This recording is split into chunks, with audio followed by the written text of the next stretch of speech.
Magandang araw! Handa ka na ba muling mag-aral? Tara, mag-aaral tayo ngayon ng pagpapahayag ng sariling opinyon o reaksyon.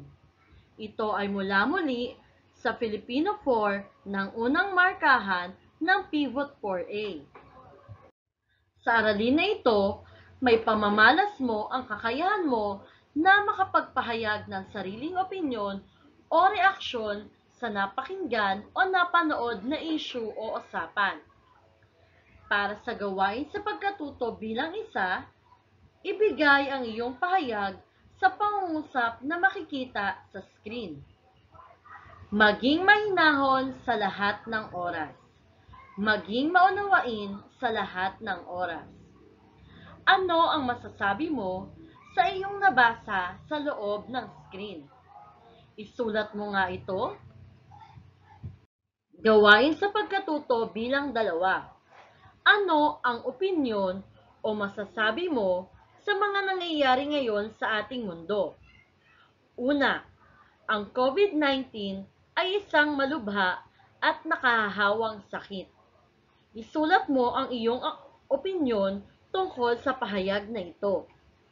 Pangalawa, ito ay may mga sintomas na ubo, sipon, lagnat at hirap sa paghinga. Pangatlo, mayroon na raw na imbentong bakuna sa bansa. Pang-apat, sabi nila saging ang alternatibong gamot para sa virus na ito. At panglima, paggamit daw ng alcohol at mask ang panlaban upang hindi ka mahawa. Isulat mo ang iyong mga opinyon o masasabi sa bawat pahayag ng bawat bilang. Gawain sa pagkatuto bilang 3. Basahin ang usapan at sagutin ang mga tanong.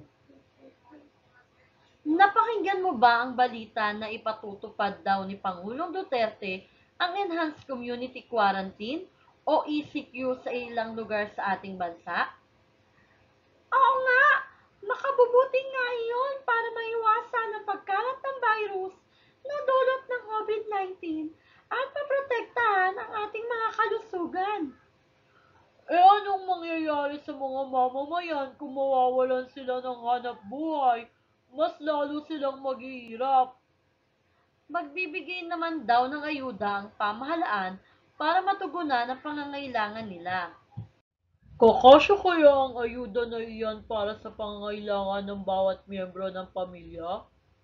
Noon pa lang sana inadlangan na ni Pangulong Duterte ang pagpasok ng mga Tsino sa ating bansa para hindi na ito kumalat pa.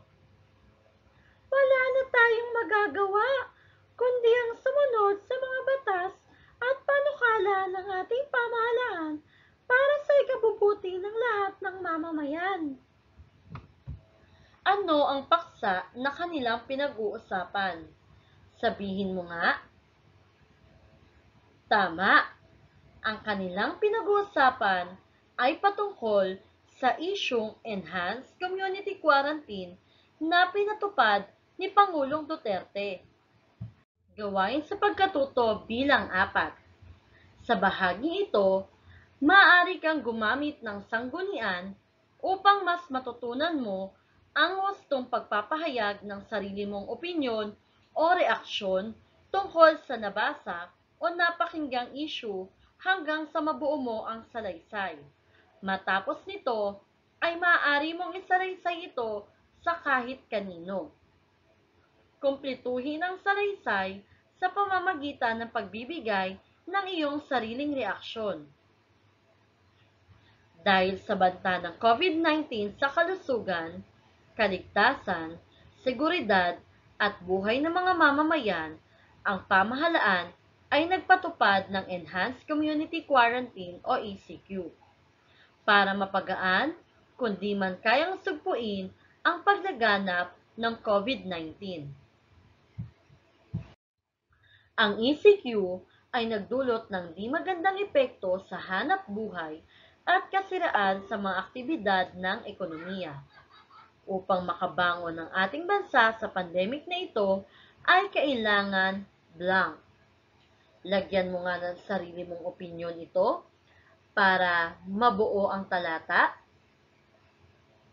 Kaya naglaan ang gobyerno ng pondo upang matulungan ang mga mahihirap para matugunan ang kanilang mga pangangailangan, at ito ay ang tinatawag na Social Amelioration Program o SAP.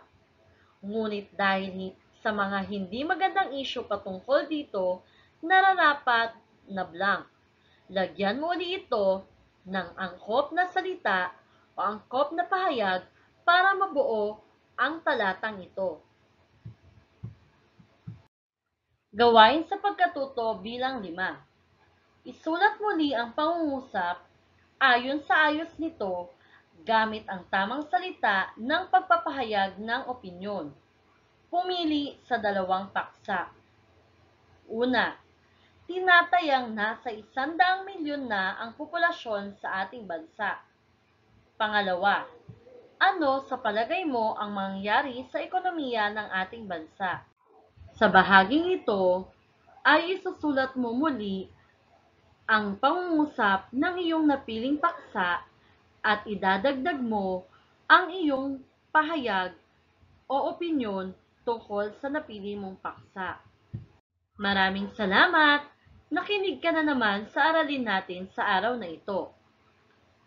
Huwag mong kalimutang i-like, i-share, at subscribe ang channel na ito.